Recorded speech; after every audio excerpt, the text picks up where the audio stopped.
News Talk 640 WFNC. We're going to get right into it because we got a lot to talk about. We're doing our thing. And on screen right now, John Gobrick, who is involved with the Our Community Salute. And John, are you like the originator of this thing, or what role? Yeah, so I'm the president. I'm the chapter president. So we're a local chapter of the national organization, but we're our own 501c3 here in Fayetteville. So we started it in 2022. You were our inaugural MC, which we had our, a phenomenal ceremony then, a great inaugural. It was the largest inaugural ceremony in OCS history. Well, and I had a ball. I mean, it was an absolute just thrill to see those young folks take the oath to defend this country against all enemies, foreign and domestic. Yes. They're volunteering. Tell us about the program and how it originated. So our community salutes, so our mission is to honor and recognize high school graduates who enlist in the military. So we put on recognition ceremonies, and we provide transition services to them and their families because, you said you were enlisted. I was too. I enlisted. I was scared. I didn't know. You don't know anything. You're inexperienced. I was ROTC. Oh, so, you were ROTC. Yeah, I was an okay. officer. Yeah, okay. I enlisted, but I can identify. It doesn't matter if you're ROTC. You're volunteering. Correct. To defend the country, and that's the significance. Absolutely. So there's a lot of unknowns. There's a lot of fear. So what our community salutes of Fayetteville does is we provide. Basically, we honor and recognize them, but we give them transition service. Hey, we give them financial courses, so you won't be like me. I was that enlistee that got his first paycheck and bought a new car at 26% interest rate. So we kind of help steer them and say, hey, that's probably not the best idea to do.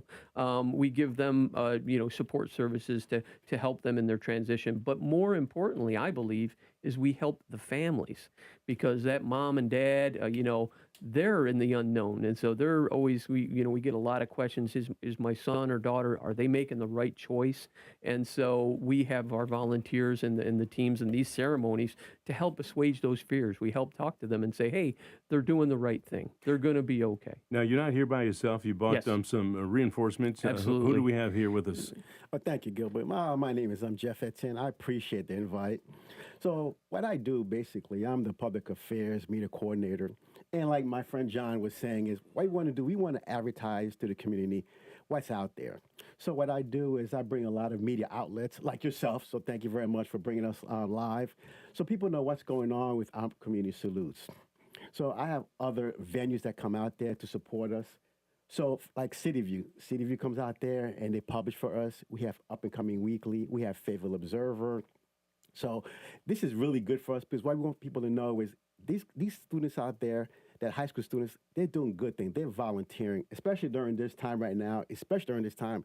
It's really important to really support them because they don't know what they're getting themselves into, but they are serving. Well, you mentioned the fact that they don't know what they're getting themselves into. That's right. And unless you've been through the process, you really don't know. There's the entry, and then there's the reality of going to your first station, or you're going through your basic training, ranger school or jump school, and each one of those elements is different for young folks who are just getting out of high school. Absolutely, and there's that anxiety of, hey, what did I get myself into? And so that's what we're, and these venues that Jeff was talking about that we advertise to get veterans to come to our ceremonies to tell their story, to talk to these kids and help assuage their fears and their families and get them, hey, you're going to be okay. That's what we do at our ceremonies. Jeff, now, are you prior military? I'm prior military. All right, give us your background. So like John said, so I was now turn that mic a little bit closer to you. So I was enlisted as well, and after becoming enlisted, I did ROTC as well,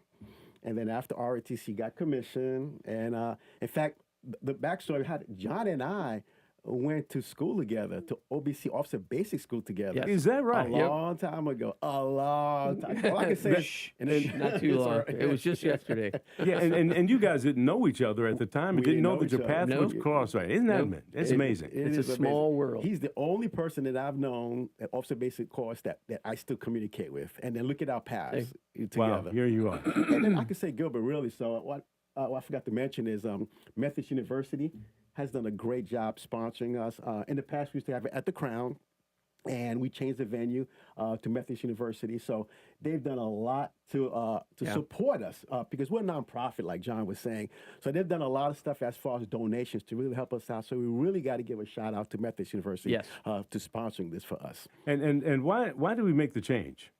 So really, we're kind of a victim of our own success, and it has to do with cost. So Methodist generously donated their facility. So as you remember, hey, our inaugural, we had 93 kids that we, enlistees that we recognized, had about 400 people show up.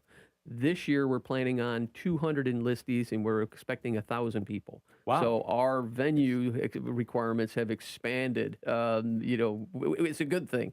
We're a victim of our own success. So we were looking for a larger venue that was a little bit with more within our budget, and Methodist came online and said, "Hey, we'll donate the facility for free for you." So again, we can't emphasize enough a shout out to Methodist and their support for their community because they really stepped up. Well, you're talking about, you say they're donating the facility free. Methodist University and Fayetteville State, for that matter, and Fayetteville Technical Community College, big footprints in our community in terms of really supporting the military.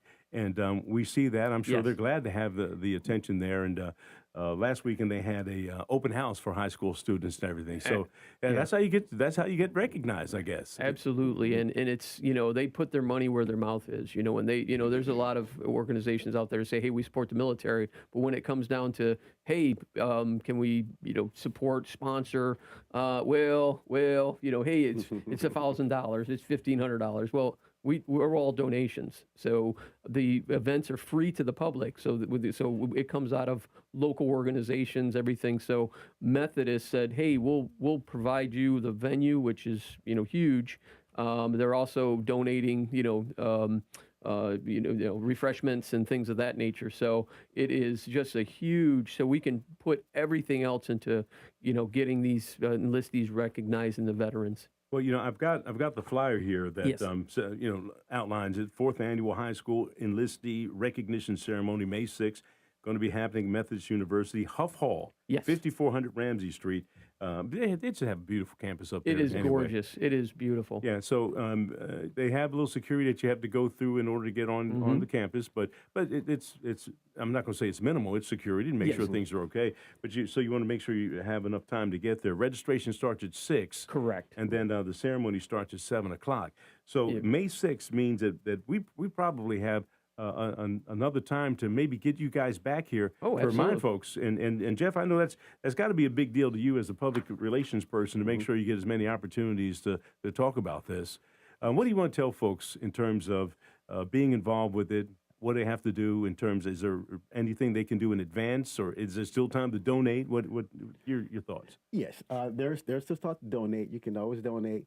And like John was saying, is we really want you to come out there, especially veterans, retirees, and come and talk to these young enlistees about to be enlisted. It is a really great opportunity because what we want to do is we want to make sure that not only that they come in and they do their basic training, but that stay for at least the whole term, the 4 years or 3 years, whatever they sign up for. There's a process that sometimes they don't stay that long. So how do you endure it? What's the retention? But by doing this, what John and I is doing, we want to retain them in the service. We don't want them to get out, during basic training for other reasons, unless something that they can't help. Yeah. But retention is really important because we need that in our time of need. But the other part of that is I remember talking with Sheriff Ennis Wright, and one thing he used to say is the fact that the sheriff's office isn't for everyone. Yes. And we have to, the military service isn't for everyone. That's correct. Yeah. And so if you try it, and you say that you don't want to, you're not a failure at it all. You just have like tasting something that you haven't tried yet.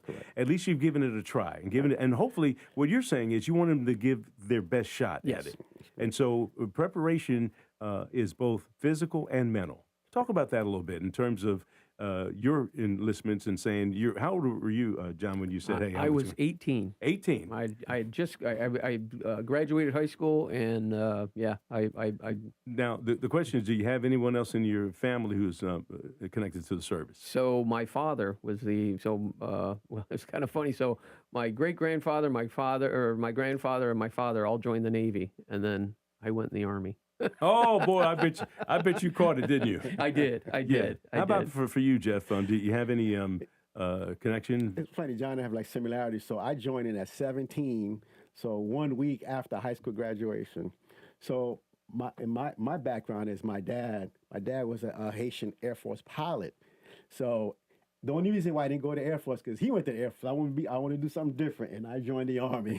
So I got some help for that. You rebel, you. I mean, you just change stuff. But look, but here's the thing: there are going to be people who are high schoolers who are not at the ceremony, but they're hearing about this. Yes, and they're hearing about this from their other friends and everything. We ask an awful lot of our young folks to decide what they're going to do for the rest of their life at 17 or 18. They don't have a clue. And so one thing the military does is it buys you time to think about it. Yeah. And this is how I looked at it as a lieutenant.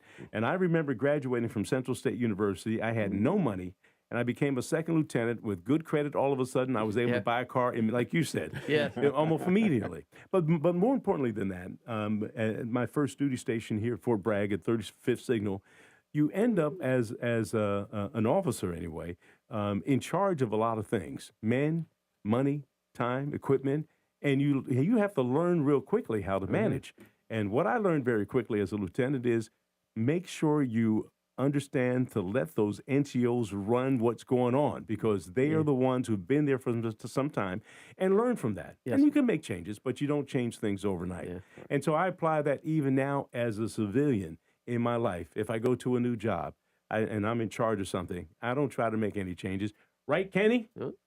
No, sir. Okay. That's why they're the backbone of the military. Yeah. So, but that's the premise of what we're talking about in terms of what these kids are getting ready to get into, and you guys have to lay that out. So, Gilbert, we have a lot of good support. So, on the screen, on video screen, we actually have, last year we had the Secretary of War, Secretary of Defense. He was on the screen. Yep. We have our two senators on there, Senator Tillis and Senator Budd. We have those on the screen. So that's how important they're giving the video message, like John, to these young enlistees out there. Yeah, but I bet you the most important message that they got were from the NCOs and folks who showed up at that event. Yeah, that's exactly it. It's good to see the big wigs. Yeah, that's right. But the big wigs aren't living the real life here, right now. And that's why it's important for. Yes. You go ahead and make your pitch again. I was just going to say, that's why it's important to get, if you're a local veteran, if you're, recently retired, or even if you're active duty, hey, come to our ceremony. Come talk to these kids and their families. It's very simple. All we ask, it's free. All we ask is that you please register. Well, what I ask is that if you are active duty, come in uniform. Absolutely. Come in uniform and cheer these guys on when they take that oath. It is. You obviously you know. So it's arousing. We get the service songs going. We get it's a real energetic ceremony. But we just ask is that hey, you register. You go to ocsfayetteville.com. As soon as there comes up, there'll be a pop-up that will come up and say register. Just click on that, give us your name. We also ask if please come. The registration begins at 6, and that registration is for the enlistees, not for everybody else. Right. But there's an expo. We have many local community partners, AUSA, First National Bank, multiple partners that are going to be there. We'll have some light refreshments, some snacks, and that's that time to mingle for the veterans to tell their story. And all right. Well, speaking of telling the story, this is not the last one. We're going to schedule before you leave a return so we can get this information back out here and just give it one more punch here just before it. And it looks like the mayor's going to come. Yeah, if he's here. So that was great. So God works in mysterious ways. We got the 82nd coming back too. Oh, all right. Look, ladies and gentlemen, thank you, Jeff. John, we'll have you back, and our community salutes May 6th. All right. Right now, you're listening to News Talk 640 WFNC. We've got local weather with CBS 17 meteorologist Rachel.